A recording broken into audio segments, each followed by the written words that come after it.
So I just want to talk a little bit about our efforts to save the house and my involvement in that. It's the first time that I've actually spoken publicly. We usually, our committee, of which Richard is a part, has done a lot of publicity and a lot of press over the last year with the Land Conservancy's expertise in writing press releases and getting the word out. And I stayed in the shadows, and I'm actually more comfortable there. But I am pleased tonight, Richard, that you invited me to talk a little bit about what we did with Joy to bring this house into public domain, I guess we could say. It's the family home for Joy from 1937 till 1942. So this was your childhood home in your under before school years, preschool years. Into grade 1. And Joy attended the elementary school down the road, which was an amazing thing to be able to take you there and up the steps last year as part of our public event.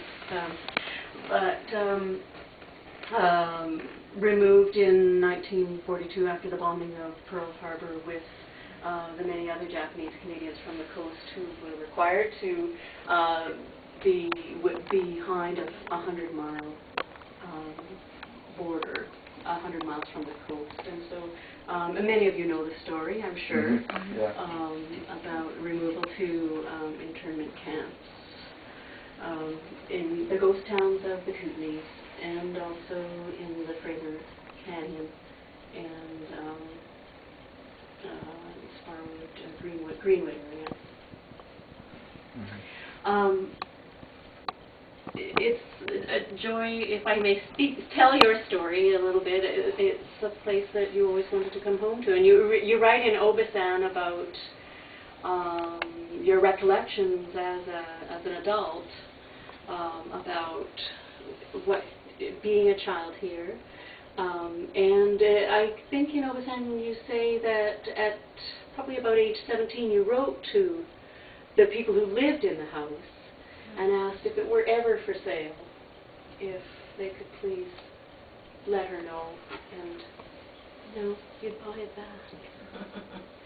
Well, the time wasn't right when you were 17 in the 1950s, and the time still wasn't right through the 60s and into the 70s, or into the 90s. I remember a Mia Stainsby article in the Vancouver Sun in the early 1990s with a photograph of you outside the house, saying, this is the story of your story and the story of many other Japanese Canadians, and this house and many others was confiscated, was sold,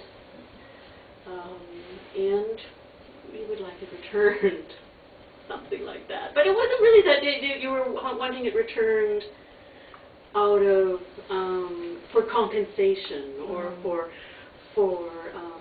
recompense in any way. It was more that this was your home, and the inspiration for a lot of your literary beginnings. And that was also one of the happiest times when you, before removal from the coast, and so a time to remember with fondness and a place to remember with fondness. So when Joy was coming back to Vancouver, she lives in Toronto now, and visiting Vancouver and friends in Vancouver, and the airport is not far from this house. So driving back from the airport on a day when perhaps things were beginning to change because the planets were aligning. Mars was orbiting closest to the Earth, and maybe this is a foretelling of the change that maybe was beginning to happen in our community in Vancouver, and in the way people were beginning to think about the history that the house represents. And Joy saw that the house was for sale, And that was August 27th, 2003. And the for sale sign out front had a real estate agent's name on it, and there's another real estate agent named Lucy Meyer who was very willing and able to make the house open for a reading, for a poetry reading and a reading from Obasan in the house by Joy. So this was the first time we came into the house since 1942. This very significant day on a beautiful, beautiful late September day. The event was organized within a month by Friends of Joy and advertised in the Georgia Street, and more than 100 people crammed this tiny house. And David was there, and many people were there. I'm a neighbor. I don't live far away. And I had been told right from early days of living in the neighborhood, from about 1986, we moved in December 1986, and neighbors told me that this was the house that is described in Obasan, and this is where Joy lived. And